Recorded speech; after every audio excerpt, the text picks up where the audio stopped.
Good day, senior high school students. This time we'll be talking about the social stratification and political stratification.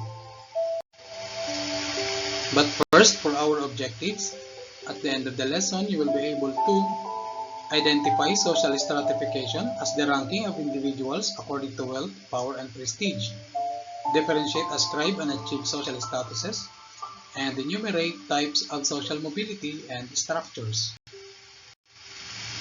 There are some terminologies, like for example, differentiation.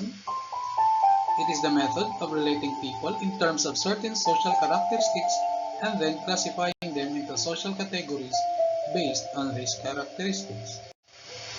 Social stratification. It categorizes groups of people into a hierarchy on the basis of wealth, status, or power.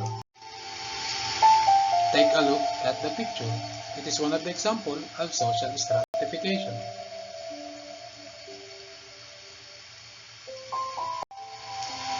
Status. It is the individual's position in the social structure, like of ascribe and achieve. What is ascribe status? Ascribe status is assigned or given by the societal group on the basis of some fixed category without regard to a person's abilities or performance. Ascribe status also is that one is either born with or takes on involuntarily.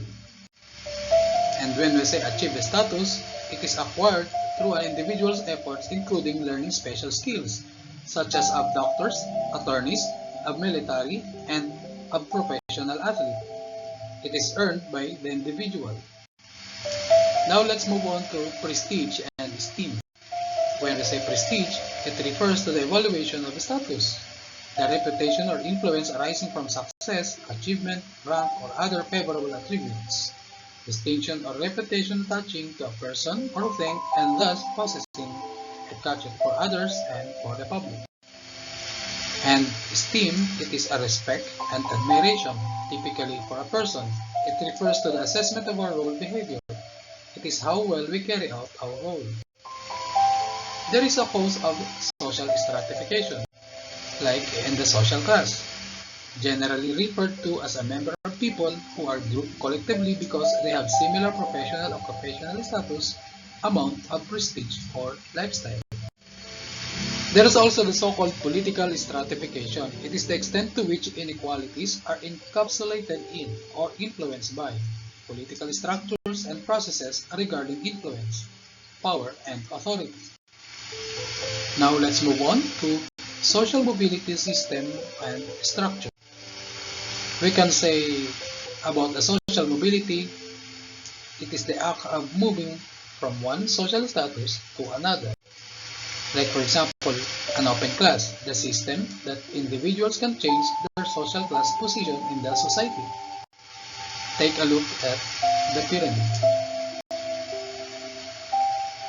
Approximately the same thing, the concept of open and closed classes is more useful than the concept of caste because it can be used as a measure.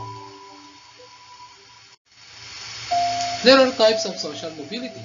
People may change their social class position either of two ways. First is they can move from one position to another position within their social class.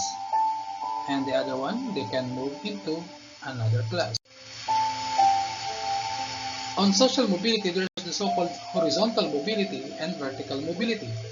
We can say that the social mobility is an horizontal mobility when the movement of a person within a social class level, and it is vertical when the movement of the person between social class level.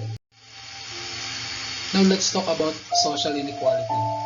It is the existence of uneven opportunities and rewards for the diverse social positions or statuses within a group or society.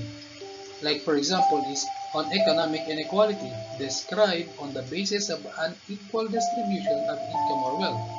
It is the most frequently studied type of social inequality. Another one is about gender inequality. Sex and gender-based prejudice and discrimination, called sexism, are major contributing factors to social inequality. The struggle for equal rights, the women's rights movement, the beginnings of today's women's movement, and the use of political action. To end the lesson, here is your exercises. Number 1. How your social stratum affects your life as a whole. Number 2. To what social class do you belong? Why? And number 3. Do you agree that men and women, including the LGBTQ, should be treated the same way? Explain your answer. Thank you everyone. Stay safe always and God bless.